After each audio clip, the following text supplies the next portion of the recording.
Successful Minds with Patricia Barnowski-Schneider, the show that takes you around the world to share interviews with some of the most successful and relevant people on the planet. Hear their stories and get the most important business lessons they have learned on their road to success and get exclusive advice on how to implement their success into your life and business. Successful Minds with Patricia Barnowski-Schneider is brought to you by the Strategic Advisor Board and your host, Patricia Barnowski-Schneider. Hello and welcome back to Successful Minds. I'm your host, Patty Baranowski-Schneider. Today I'm joined by Nancy Steidl, MBA, MD in law. So welcome, Nancy. Tell us a little bit about yourself. Thank you. Thank you, Patricia. Thank you very much for having me on your podcast. I'm My pleasure. excited about this podcast, and you've achieved a lot as well. So it's delighted to join forces here. I'm a Canadian native. I've been in the UK for the last 25 years. I serve as an intellectual property law specialist and international business consultant at the Business Mission. One of my unique approaches, I do blend the legal expertise with business insight, either guiding clients globally on an intellectual property matters with the broader business content. So I offer innovative solutions that integrate legals with these business considerations. I've helped hundreds of businesses grow, and in turn they become profitable, which is great. Alongside my professional roles, I'm very committed to continue my education, and I've recently completed a master's degree in international business law at University of London, MBA at the International Business Management Institute in Berlin, and I do have a passion for intellectual property law. So I do right now a master's at the University of London for international intellectual property law, and I've got a business book coming out at the end of 2024. Wow, busy bee. That's awesome, though. And you have to continuously learn. I mean, I always say people who just think that what they learned in school decades ago is enough. Every day things are changing. Yeah, exactly. So tell us, what inspired you to embark on a career in business startups, and how has your journey shaped your perspective on success? Thank you, Patricia. Well, the inspiration for my journey into a business startup, it really comes from curiosity, and I do have a deep-seated belief in the power of innovation. I've witnessed how business startups can, bring fresh ideas to the forefront, which really fueled my passion for creating meaningful changes for my clients and for myself. So I've always seen an opportunity to contribute to this dynamic space of startups, addressing opportunities with creative solutions and really making a lasting impact in society and on a global level. Nice. I know post-COVID, it seems startups just skyrocketed. Everybody came. Yeah, everyone's isolated thinking, I don't have anything to do but start. But I mean, it's good because people need that guidance, because everybody has an idea, but there's a lot more involved in it than that. So it's good that you're there to guide them. Thank you. Yes. Yeah. Now, can you share a pivotal moment or decision in your career that significantly impacted your path to success? Yes. So a really pivotal moment in my career, occurred when I realized how many people were quite lost when starting a business. I was speaking to a young person at my gym. They were a bit lost on how to start a business. So this really led me to realize how I can help others with starting up business, having started many of my own businesses successfly. But as a very young entrepreneur myself, my first, self-employment was my lemonade stand at the age of 7 years old. I know it was a moment of self-discovery, and it really made me realize my true potential laid in the ability to build something from the ground up. And so the decision to embark the unknown and, chart that course towards entrepreneurship not only shaped my professional side of me, but it also, fostered my own personal growth and resilience in this sort of journey in business. Right. Yeah, I admire people who have that thought and passion, but, some of the entrepreneurs that I see out there, I'm like, wow, those type of things where you're like, I could have thought of that, but, they just had that. It's amazing.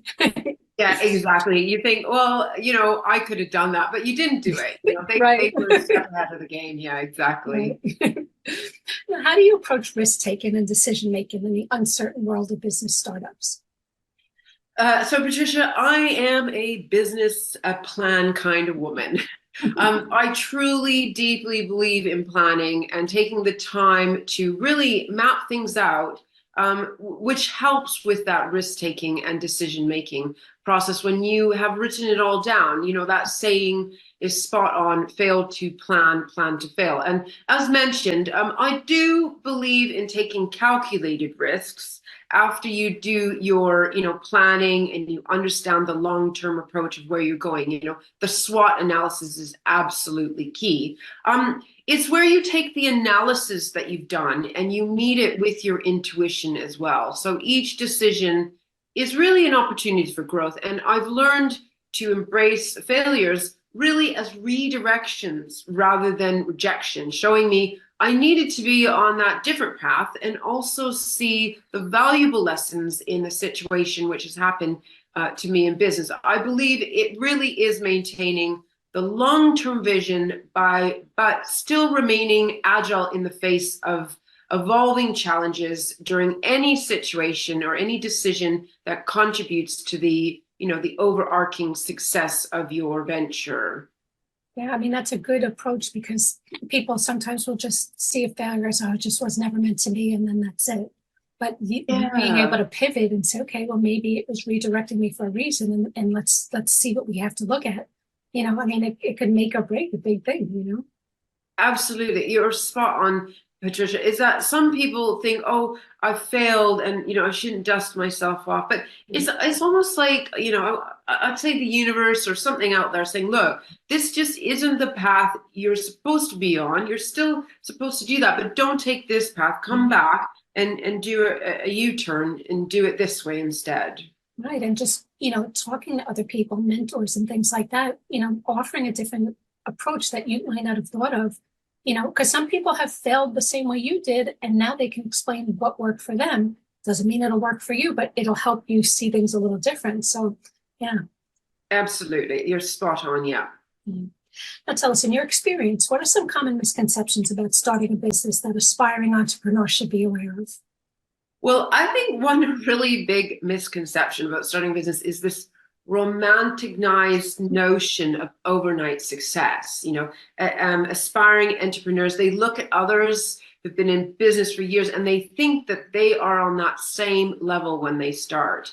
I like to really use that analogy of starting a business is like deciding to have a child. And the misconception might be, it's really exciting to have this child, but there comes a lot of work in growing a child, which you really need to take into account. So in reality, building a sustainable business is a journey marked by consistency, adaptability, the commitment to keep learning and growing. And I do think it's essential for any aspiring entrepreneur to understand that these challenges are part of the process, turning those challenges into opportunities instead. Mm-hmm. And success is definitely the result of continuous effort, resilience, and a willingness to be flexible on your strategies. I like to use also the analogy that starting a business is like building a house. So understanding that what goes into building the house is key. While optimism is good, but you must keep yourself grounded. You can't compare a house which hasn't been built yet to a house which has been standing for 100 years. Right. And it is tricky. Like, I do marketing, IRPR, and I always say every client that I work for, I always say it's not about you, it's about your customer, your client, your investor, whatever the case may be. And people, I know a lot of entrepreneurs who think they have this vision, I'm only going to work 2 hours a day, I'm going to make millions, blah, blah, blah. And I knew somebody, for example, who wanted to be a dentist. And they're like, well, I'm going to make my own hours and I'm going to only work and I'm like, okay, but it's not about you. So if I'm looking for a dentist, I want someone who's going to accommodate my schedule. It's not during my work hours, it's nights and weekends, blah, blah, blah. And I'm like, if you can't accommodate me, I'm going to go to a dentist who can. And then it's kind of like the reality, like, oh, really? It's not about you. And people have to be prepared that, your whole business is filling the pain point for whoever your audience is, your customer, your client, your investor, whatever, and it requires work. So, it's great that people have these, and that could happen down the road, but it's not going to initially happen. Absolutely. And you're right, spot on. Is like when someone's, that dentist analogy that you gave, if someone says, well, I only work 2 hours, what they're saying is, well, I only feed my baby for 2 hours a day. Like, this poor baby's going to die. I know. So yeah, absolutely spot on. What a reality check. Yes, indeed. Yeah. Now, can you give us a sneak peek into your upcoming book? And what are some of the key takeaways you hope readers will gain from it? Fantastic. Thank you, Patricia. Well, the cover and the title reveal will come in 4 weeks at the end of the month. So it's very exciting. I have been working on the book for many years. I did take sort of a little gap from it, but my upcoming book, it really serves as a guide for aspiring entrepreneurs. And it's drawing from my own experience and wisdom of successful startups. So it's set to launch later this year at the end of 2024. There will be a pre-launch coming up in the March time. So it's not your convenient conventional business book. I wanted something a bit different. It's a book crafted in layman's terms, and it's drawing parallels between business concepts and relatable analogies, which you've noticed I've sort of given those analogies with the house and the baby. So right. you need to think of it as a compass guiding you through the entrepreneurial complexities with a real touch of simplicity. As mentioned, I'm revealing the title and the cover at the end of this month. So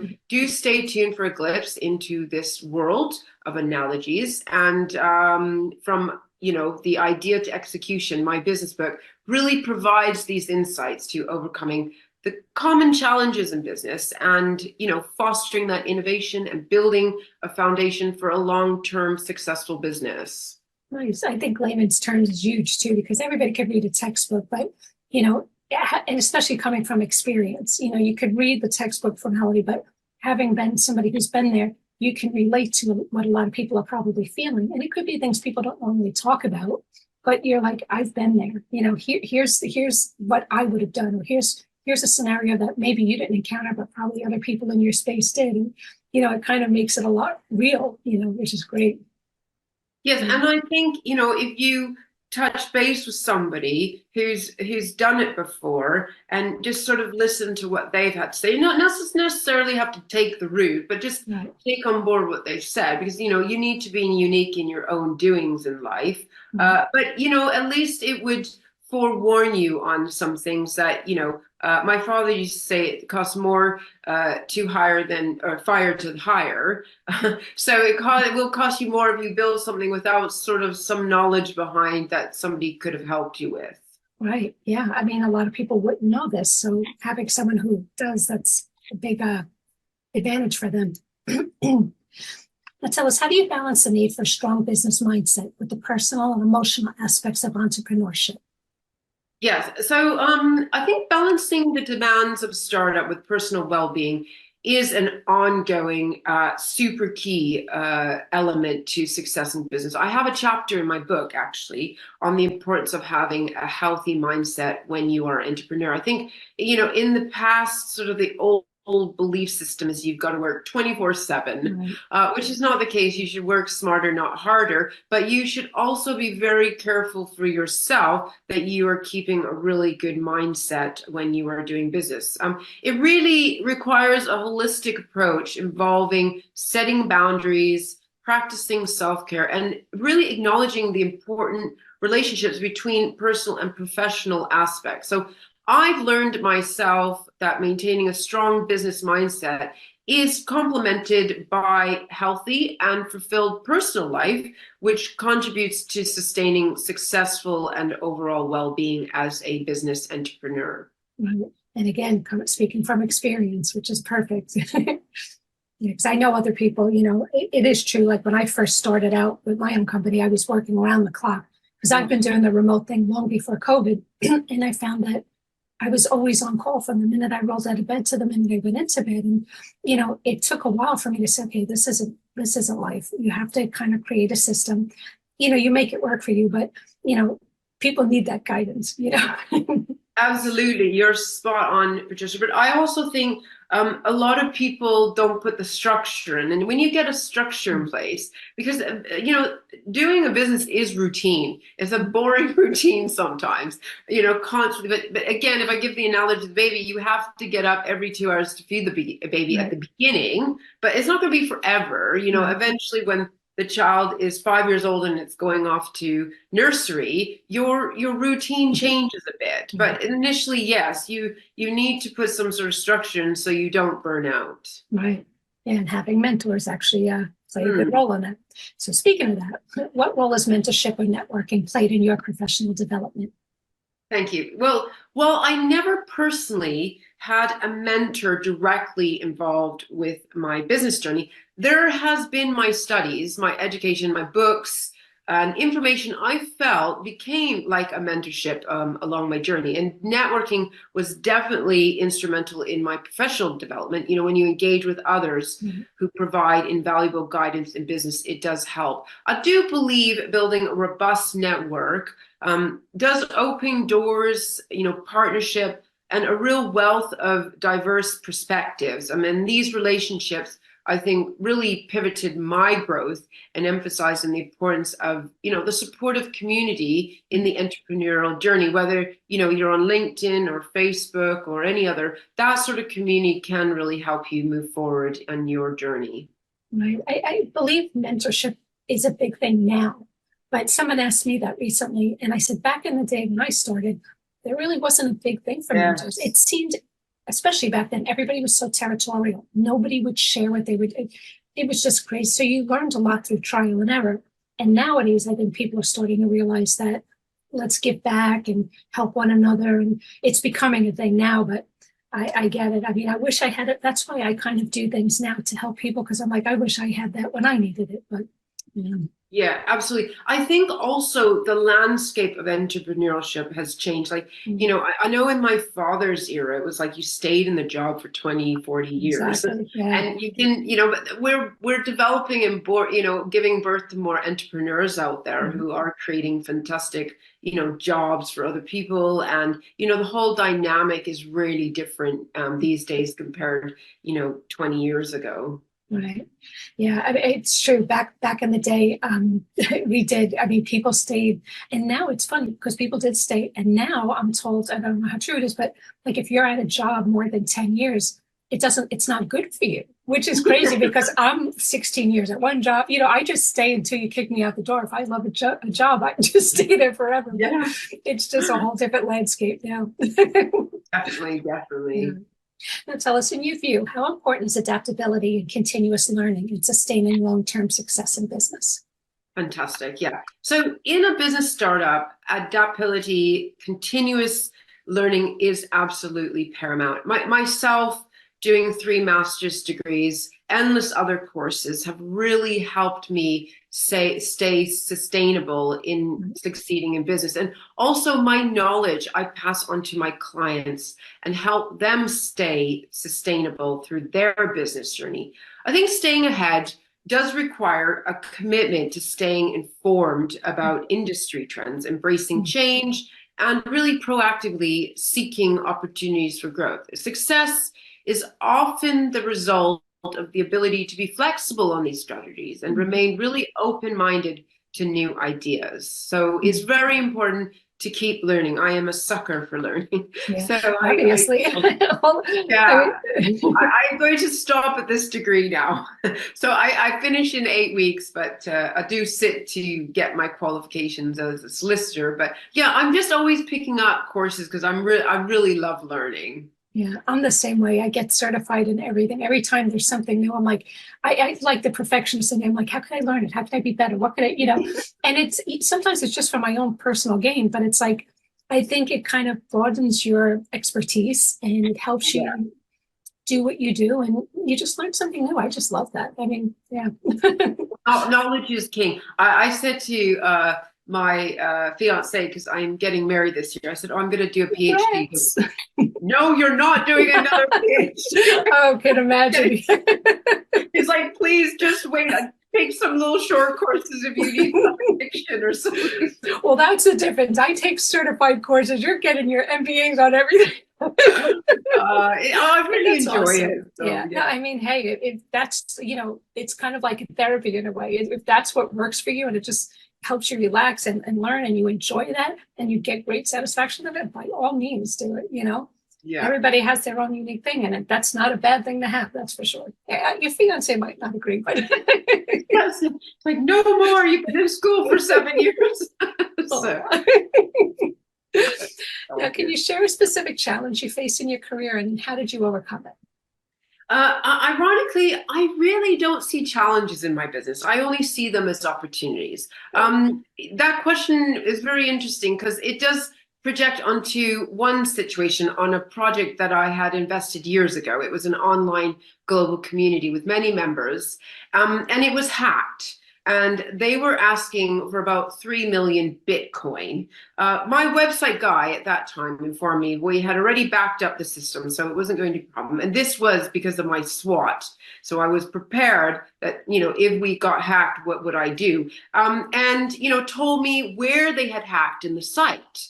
So I wrote to them and thanked them. I said, thank you very much for showing me where the loose end was. And, you can take the money and shove it because I won't be giving you that. But, from that incident, we tightened up the website. And, I have always been this person that I was never going to have somebody else be in charge of my destiny. You always need to be ahead of the game in business. If something gets in your way, then have that plan how to go around to keep moving. So this experience really taught me the importance of remaining agile in the face of adversity and viewing challenges as opportunities for innovation. And, those lessons learned through those periods have really, helped my approach in dealing with hurdles and overcoming them.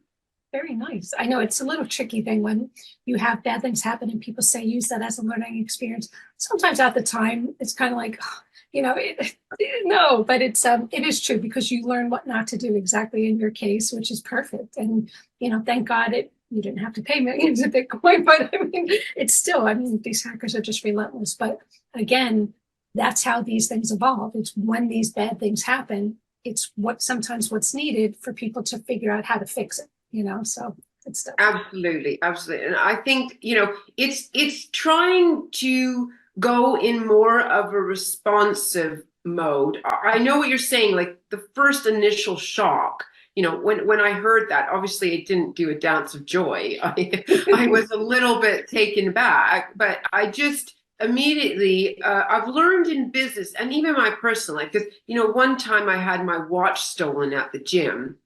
I had left my locker door and somebody took it. And I just looked at the space where the watch was and I just thought, where's my watch? And it was that initial impact. But then I thought, well, maybe that woman needed it more than me.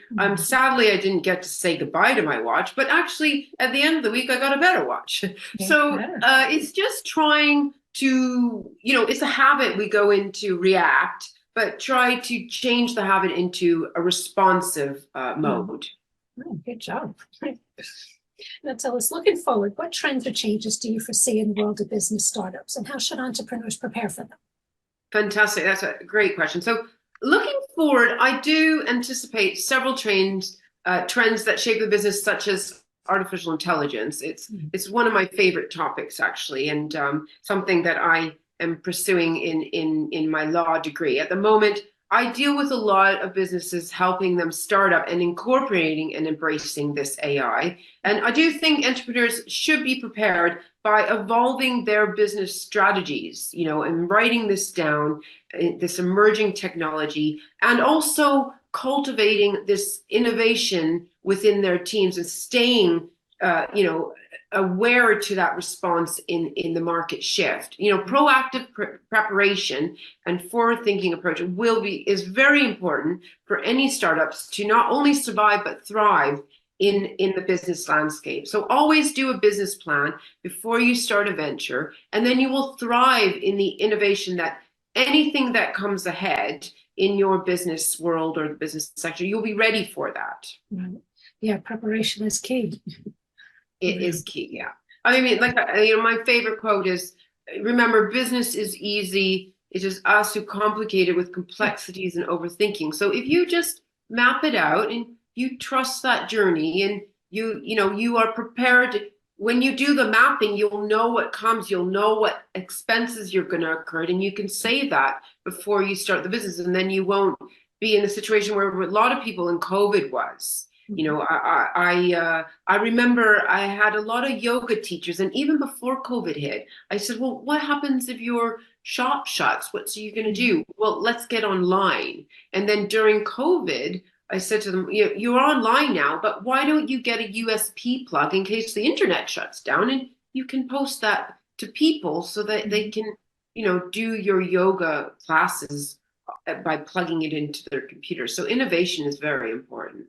Right. Yeah, it's definitely, I mean, and again, it took a crisis for people to realize this is something that was needed, but they should have thought ahead. And either way, now that they know, thinking ahead. Yeah. Exactly. You're very correct there.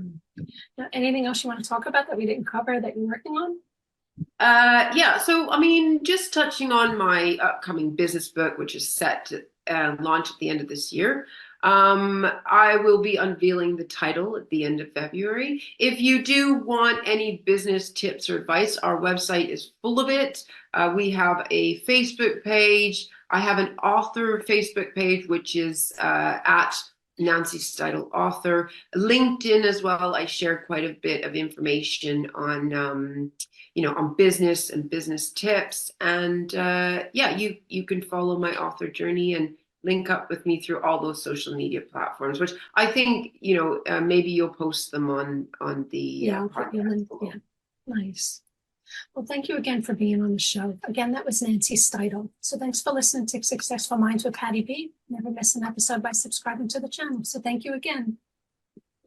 Thank you very much, Patricia. You've been amazing, and I've really enjoyed this collaboration with you. Likewise. Thank you.